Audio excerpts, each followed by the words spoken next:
我就真係呆咗，我俾唔到任何反應，叮一聲呆咗。我突然之間冇晒我所有嘅一切，嗰種行又喊得，食嘢又喊得，喺街上見到個大肚婆呢，我情緒非常波動嘅。咁即係話自殺，但係我確實係去諗過，瞓咗之後唔好再醒。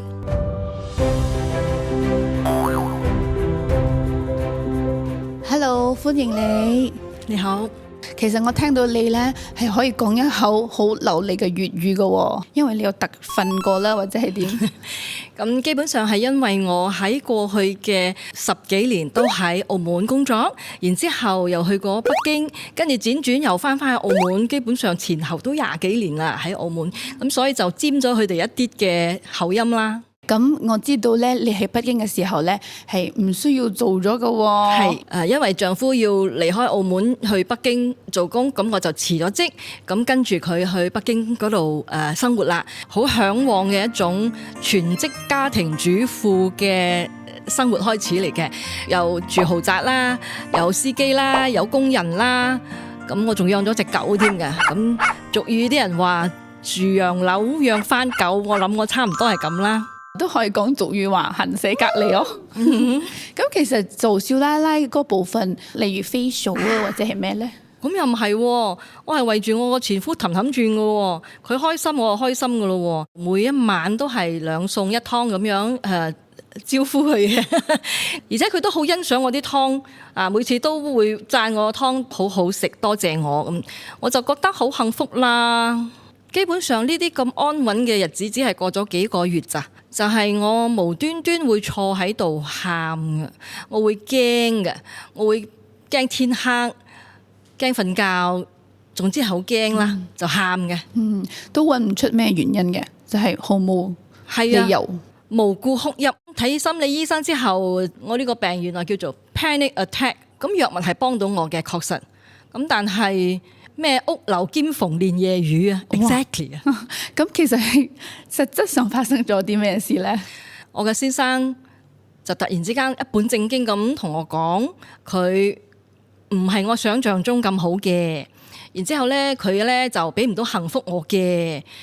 咁我已經覺得奇怪啦，點解同我講埋呢啲咁嘅嘢嘅咧？咁然之後佢就話：佢出邊有個女人啦，已經陀咗佢3個月嘅 BB 啦。咁我其實好懷疑我自己係咪聽錯嘢㗎，我就真係呆咗，我俾唔到任何反應，叮一聲呆咗。真，你又做咗啲乜嘢？冇話俾我知，你就咁走啊？係啊，好多人都話俾我知，乜你咁蠢㗎？咁其實我真係嗰晚係立咗我嘅啲架撐啊、手袋啊，同埋攞埋我嘅 passport， 咁就離開咗間屋企，咁就落咗街度喺北京街頭遊蕩咁樣。唔知道做啲咩，因為我唔知道前面嘅路應該點樣行，我突然之間冇晒我所有嘅一切，咁結果我係諗到不如翻去澳門啦，咁因為嗰度係我信心成長嘅地方，又係我好多情誼結嘅地方，好多 best friend 喺嗰度，咁所以我就翻咗澳門啦。經濟上面我係有啲困難嘅，當咗自己身上嘅戒指啊、手錶啊咁樣去得到一筆資金維持生活啦咁。有冇一刻令你覺得話我真係就咁就算啦，可以了斷啦，一了百了咁呢？咁即係話自殺啦，係嘛？咁我知道生命咧係好珍貴嘅，係絕對唔能夠自己去結束㗎。咁所以我唔能夠做呢一步，但係我確實係去諗過，希望自己瞓咗之後唔好再醒。我唔想天光，我唔想生活。基本上喺澳門嗰段日子咧，我係行又可以喊，企又可以喊。你哋現在問翻起我都仲可以諗起嗰陣時好切切實實咁樣嘅嗰種谷底嘅生活，我都係會喊，唔好意思啊。真係好難過嘅一段日子啊！你點樣憑住自己嘅力量啊，爬翻起身呢？嗰種行又喊得，食嘢又喊得，喺街上見到個大肚婆咧，我情緒非常波動嘅。唯一可以寄託嘅就係我自己嘅宗教信仰啊！我去創教學會唱題，咁我每日嘅2點鐘都喺嗰度打盹，咁甚至乎都係會喺嗰度繼續喊嘅。咁就一個前輩，佢行埋嚟拍下我嘅膊頭，嗱，我唔知道你發生咩事，不過只要你肯伸出你嘅手俾我哋拖一把嘅呢，一定係可以跨越你嘅困難㗎。咁我喺度諗啦，嗰個唔識得我嘅前輩啊，都可以對我咁樣嘅關懷，咁就一再督促我自己係唔可以放棄㗎。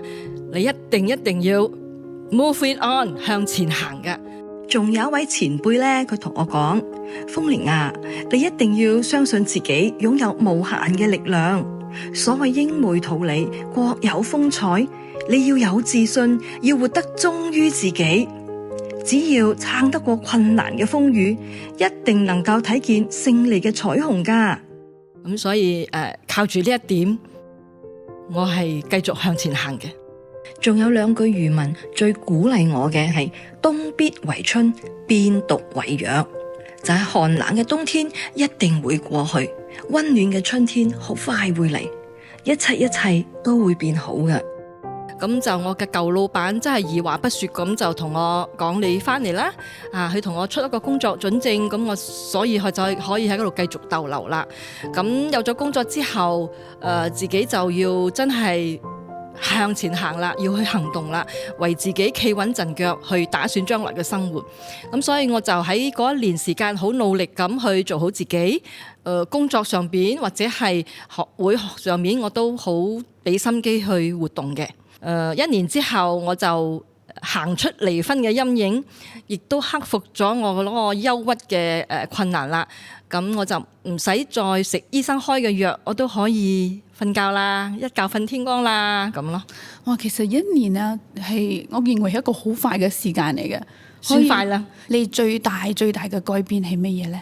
我識得去揾翻自己啊！以前因為成日都係為住前夫噶嘛，為佢着想，為佢做嘢，佢開心我就開心嗰種。但係揾唔到我自己係中意啲乜嘢喎？咁喺呢一段日子，我自己揾翻我自己，我中意旅行啦，我中意睇書啦，總之係可以令到自己中意開心地為自己做一件事嘅嗰啲咯，就揾翻自己咯。咁基本上喺我人生最谷底嘅之後嘅3年，喺冇刻意安排嘅情況底下呢，咁我就結識咗我現在嘅丈夫，咁然之後好順利咁一拍即合結婚啦。如果要俾分數嘅話，10分，你會俾你嘅丈夫幾多分？我諗9.9啩。哇，好高分喎！因為佢人真係好好啊，對老人家好好，對屋企人好好。基本上佢對每一個人都好好咯。我真係可以看你嘅眼神同埋你嘅笑容，感受到你而家好幸福嘅感覺啊！真愛我哋講。我覺得係我自己要準備好先，就有啱嘅人出現咁咯。一段感情呢，你覺得最重要係咩嘢？因為你頭先一直講你嘅丈夫好好啊嘛，我覺得唔單止佢好嘅，你都應該做咗啲嘢嘅。咁係啱嘅，因為2隻手先拍得響嘅。咁單方面嘅付出，另外一方面唔行動唔喐嘅話，都好難維持。咁所以我都係嗰句，自己要做好自己本分，去等對方又做好本分嘅時候，咁就會好圓滿咯。我哋已經結咗婚9年啦，明年就10週年噶啦，恭喜晒！多謝。其實你講10週年嘅時候，我就諗一諗啊，唔對路。可唔可以同大家講一講你而家嘅年齡係咩啊？我仲有2年就60歲啦，完全看不出。多謝。如果啦，有人就係正在經歷一樣咁樣嘅痛苦啊，你想同佢講啲乜嘢嘢？我想話呢，千萬唔好放棄，因為同我哋同樣經歷嘅人多得是。既然有咁多例子，何解我哋唔去揾一啲成功跨越過嚟嘅個案去借鏡呢？所以呢，即刻就要去行動起嚟嘅，調整思維。首先都係做好自己本分啦。第二就係唔好抱怨。當你一抱怨嘅時候呢，你就會亂咗陣腳噶啦。咁跟住第3呢，就係要好好溝通，好好講嘢。咁第4呢，就係要照顧好自己嘅心，因為只要你嘅內心強大，出邊嘅事情就變得細噶啦。痛苦係會過去噶，咁我哋要喺痛苦裏邊去學習揾翻自己，咁我之前係全副精力都放咗喺個丈夫身上嘅，以為自己係好幸福㗎。但係當佢一撇低我嘅時候，個天冧落嚟啦，我一切都完啦咁樣。仲有就係我想講，就算老天爺俾一副好爛嘅牌，我哋都好啦吓，都要好俾心機咁去打好佢㗎。說話講返轉頭，啲機會係留俾有準備嘅人㗎。你準備好未啊？加油啊！非常之有力量，我自己感受到，哇，係真係有份量嘅咯，而且係好感動嘅。所以我希望大家聽完咗之後啊，都會揾到自己啊，同埋度過一個有價值、無悔嘅人生。